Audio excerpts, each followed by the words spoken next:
Assalamualaikum warahmatullahi wabarakatuh. Izinkan saya untuk memperkenalkan diri terlebih dahulu. Saya Fiona Fitri Subroto, NIM G1C122060.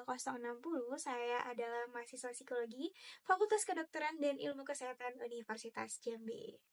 Nah, teman-teman, dalam beberapa waktu ke depan, saya akan berbagi mengenai masa remaja, antara pencarian jati diri dan tekanan teman sebaya. Nah, sebelumnya saya ingin bertanya nih sama teman-teman. Teman-teman, apakah teman-teman pernah merasa tertekan untuk melakukan sesuatu yang tidak sesuai dengan keinginan teman-teman hanya karena ingin diterima oleh lingkungan atau oleh kelompok teman-teman berada gitu? Atau mungkin pernah melihat seseorang yang melakukan kesalahan hanya karena ingin mengikuti tren di kelompoknya? Nah, emang ya teman-teman, masa remaja itu adalah masa penuh transisi, di mana seorang anak itu bertransformasi menjadi dewasa. Masa itu penuh dengan rasa petualangan gitu ya, kemudian rasa ingin tahu ya, di mana mereka tuh ingin mencoba segala hal yang dianggap keren.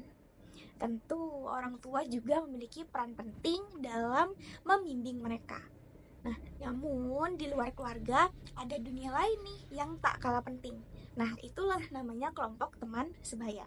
Nah, disinilah remaja mendapatkan pengalaman ya dan pembelajaran baik bagaimana cara bergaul gitu ya, berinteraksi, bersosialisasi gitu ya, beradaptasi. Nah, di sini pun lah mereka menemukan jati diri mereka, keinginan untuk diterima. Ada rasa keinginan untuk diterima ini menjadi salah satu faktor utama atau pendorong utama dalam interaksi sosial pada remaja. Karena mereka ingin diakui, kemudian ingin menjadi bagian dari suatu kelompok, kemudian timbulnya rasa aman dan nyaman dalam satu kelompok, itu menjadi kebutuhan utama bagi mereka gitu.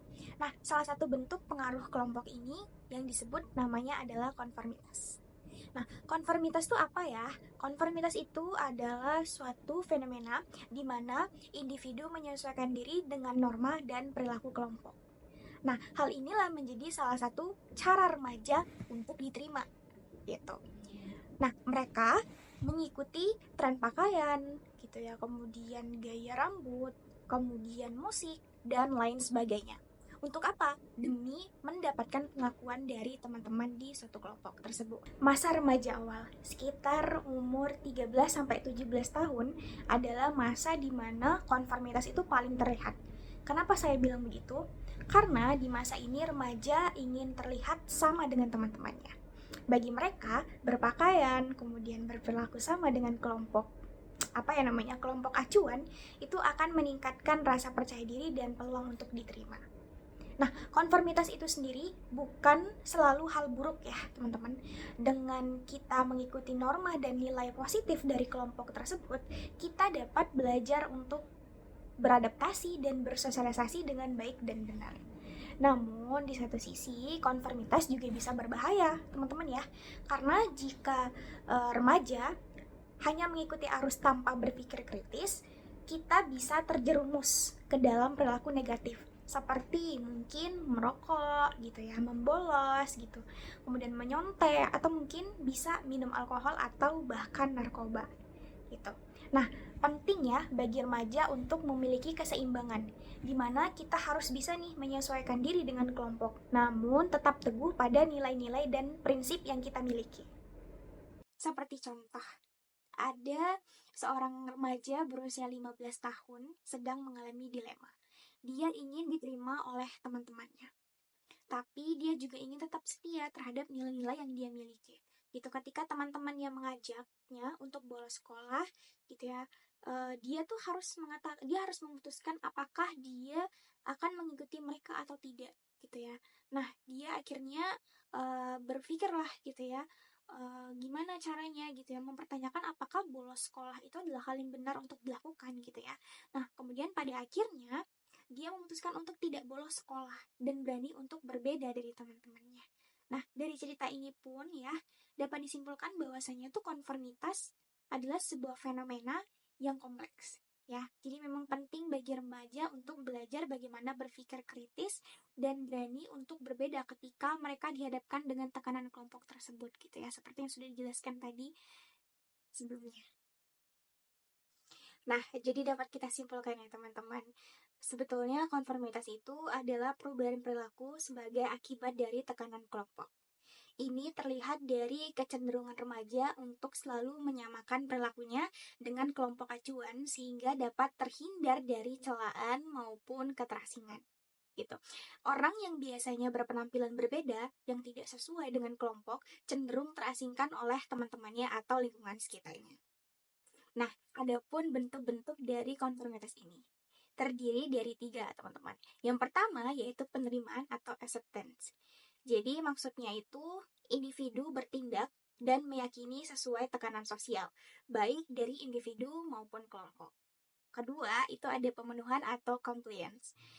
Artinya individu mengikuti permintaan atau tekanan sosial meskipun tidak menyetujuinya. Ketiga, yaitu kepatuhan atau obedience. Artinya individu bertindak sesuai dengan perintah langsung.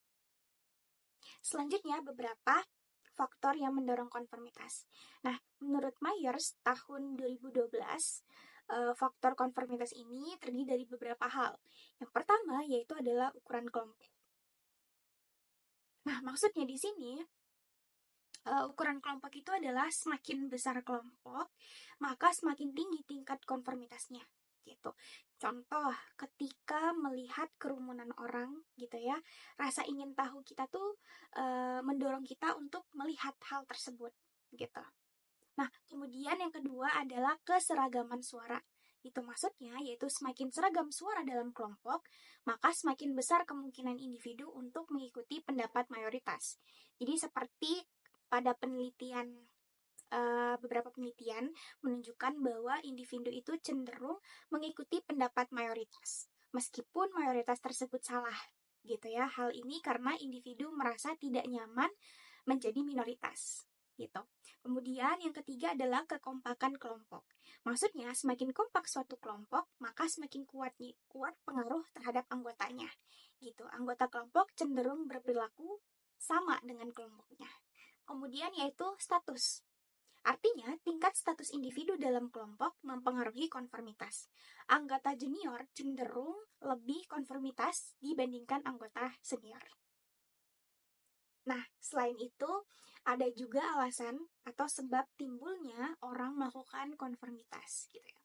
Nah, menurut David Osiers, konformitas itu muncul karena 2 alasan utama. Yang pertama yaitu konformitas terjadi ketika orang merasa bahwa perilaku kelompok memberikan informasi yang berguna. Oranglah dianggap sebagai sumber pengetahuan yang berharga. Dan dengan mengikuti apa yang mereka lakukan, kita bisa memperoleh manfaat dari pengetahuan mereka. Tingkat konformitas ini dipengaruhi oleh seberapa besar kepercayaan individu ya atau kepercayaan seseorang terhadap kelompok sebagai sumber informasi yang benar, serta seberapa rendahnya kepercayaan individu terhadap penilaiannya sendiri. Nah, kemudian alasan yang kedua yaitu rasa takut terhadap celaan sosial atau keinginan untuk mendapatkan persetujuan dari kelompok. Orang cenderung mengikuti norma-norma kelompok untuk menghindari penolakan atau celaan dari anggota kelompok. Tingkat konformitas ini ditentukan oleh rasa takut individu terhadap penyimpangan atau keinginan untuk diterima oleh kelompok. Nah, rasa takut ini diperkuat oleh tanggapan kelompok terhadap perilaku yang menyimpang.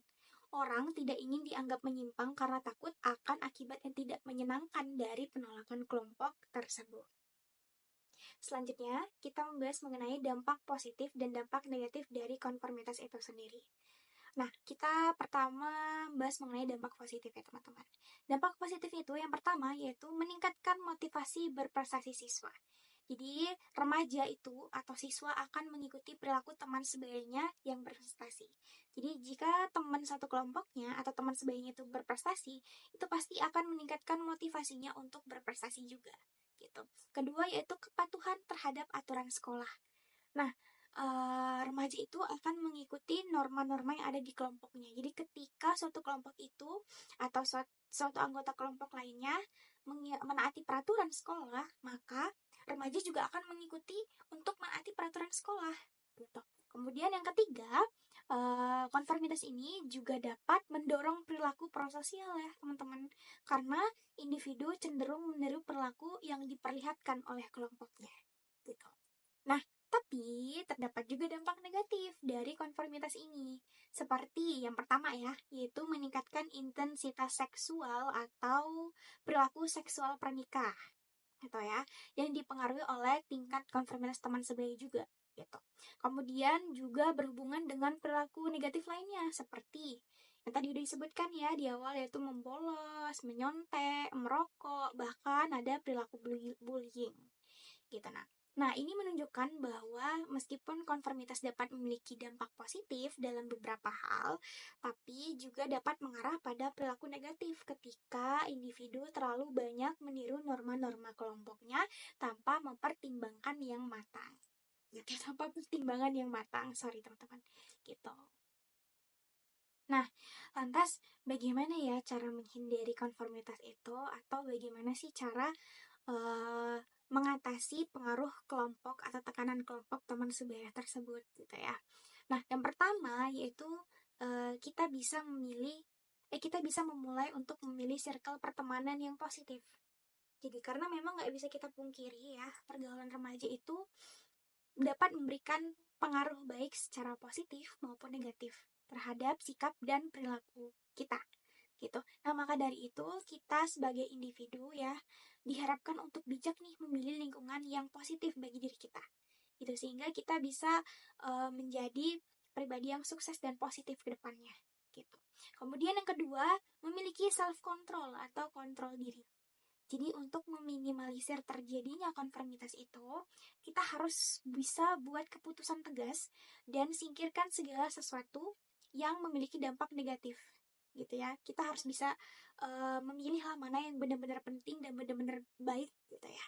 Kontrol diri diperlukan untuk menghindarkan kita dari pengaruh-pengaruh negatif dan merugikan diri kita sendiri gitu. Kemudian jangan terlalu fokus pada penilaian orang lain gitu.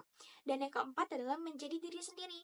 Jadi menjadi diri sendiri itu adalah hal yang penting ya teman-teman, karena kita memiliki nilai-nilai atau prinsip yang berbeda-beda.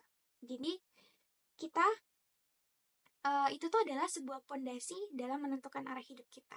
Itu sesuai dengan nilai dan prinsip yang kita miliki. Jadi kesimpulannya, seorang remaja juga harus sadar dan mengetahui nih bahwasannya penting untuk berpikir kritis dan mandiri gitu ya. Kemudian penting juga untuk memiliki nilai-nilai yang kuat dan tidak mudah terpengaruh pada orang lain. Serta penting juga untuk berani berbeda dan tidak selalu mengikuti arus. Oke, jadi selesai ya teman-teman ya. Tadi kita udah membahas tentang apa itu konformitas gitu, kemudian bagaimana pengaruhnya terhadap individu, faktor-faktornya apa aja, bentuk-bentuknya itu apa aja, kemudian juga alasan dan timbulnya konformitas itu apa, dan terakhir adalah bagaimana cara mengatasi atau mengurangi tekanan kelompok gitu ya, pengaruh kelompok dalam pada remaja gitu teman-teman ya. Dan terima kasih juga atas perhatiannya, terima kasih atas kesempatan yang diberikan gitu. Semoga penyampaian itu dapat mudah dimengerti gitu, dan maaf jika banyak kesalahan ya dalam penyampaiannya. Jadi itu aja, saya pamit undur diri. Assalamualaikum warahmatullahi wabarakatuh. Dadah.